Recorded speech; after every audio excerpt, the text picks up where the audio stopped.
Bonjour, je suis Olivier Mas, donc j'ai rédigé deux livres sur l'espionnage et j'ai fait 15 ans à la DGSE, 28 ans de carrière militaire et je me décide maintenant à une carrière un peu plus ouverte, sortie de l'ombre, sur un domaine un peu plus créatif. Donc j'ai deux ouvrages à vous présenter, Profession espion, que j'ai écrit en 2020, et puis J'étais un autre et vous ne saviez pas en 2022. Donc le premier, ça raconte mes premières années d'officier traitant à la DGSE. Donc, comment c'est la vie d'un vrai officier traitant au début, à ses débuts. Et ensuite le deuxième est un ouvrage un peu différent qui est un essai sur la clandestinité, sur le montage de légendes. Comment est-ce qu'on crée une fausse légende, une fausse identité avec des faux papiers, une fausse vie, un faux métier, tout ça. En fait, j'essaie d'écrire le plus simplement possible. J'ai beaucoup écrit dans ma carrière, mais pas des romans, mais des rapports pour essayer d'être le plus précis possible. Et donc du coup, j'ai pas de... Voilà, les auteurs que j'admire, ils me semblent tellement plus talentueux que moi que j'essaye pas de leur ressembler. Donc j'ai pas de source d'inspiration, j'écris à ma manière, le plus simplement possible pour faire passer ce que j'ai envie de faire passer. Ouais, alors donc là c'est une question un peu en décalage par rapport à ce que j'ai fait, parce que ce sont des livres témoignages sur ma vie, quoi. Donc pour l'instant, j'ai pas encore fait ce processus-là, mais je suis un peu dans un processus de création de personnages, dans de la fiction, parce que je fais des scénarios, des synopsis pour la télévision, sur de l'espionnage, et je suis dans cette démarche-là, j'essaie de repartir sur un... Le problème, c'est que le personnage principal, souvent, il est un peu moi, et il faut que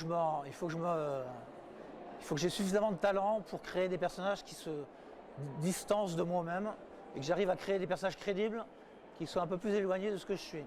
Donc pour l'instant, je suis encore dans ce processus-là et j'ai un peu de mal.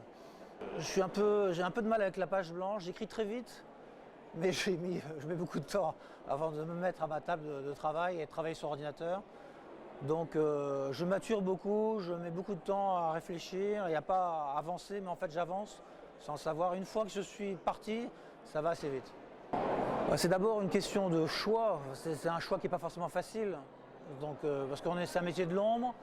On est un peu limité sur ce qu'on peut dire ou révéler. Donc la difficulté de passer de l'un à l'autre, c'est simplement c'est un choix qu'on doit faire soi-même. C'est-à-dire, bon voilà, j'ai envie, il y a des choses que j'ai envie de transmettre, que j'ai le droit de transmettre, et je me dis, bon, j'ai envie de le faire et je vais y aller. Donc la difficulté, c'est juste le choix, c'est de franchir ce cap-là. Ah ouais, j'aimerais... On est tous un peu acteurs quand on est agent secret. Je trouve que dans les films d'espionnage, on a des acteurs dont on se dit ils seraient géniaux pour recruter des sources humaines parce qu'ils ont un bagou, ça passe bien et ils sont très bons. Donc je trouve que c'est deux métiers qui pourraient s'interchanger un peu. Oui, moi si on me propose un rôle d'espion, je prends. Je prends. Que ça soit confondu entre séries anglophones ou françaises, bon, la meilleure pour moi, c'est Bureau des légendes, mais il y en a d'autres qui sont très bonnes. Mais celle qui me parle le plus, parce que c'est mon univers, les décors sont les mêmes, les salles, les bureaux d'officiers traitants, la salle de crise, les salles de coopération, le badge, tout me fait replonger dans mon ancien métier, donc j'ai un faible pour le Bureau des légendes. Ouais, est-ce que votre métier se rapproche de James Bond ou peut-être alors peut-être ça m'agace peut-être un peu, ouais. Parce qu'il faut que je réexplique. Lance, c'est la classe.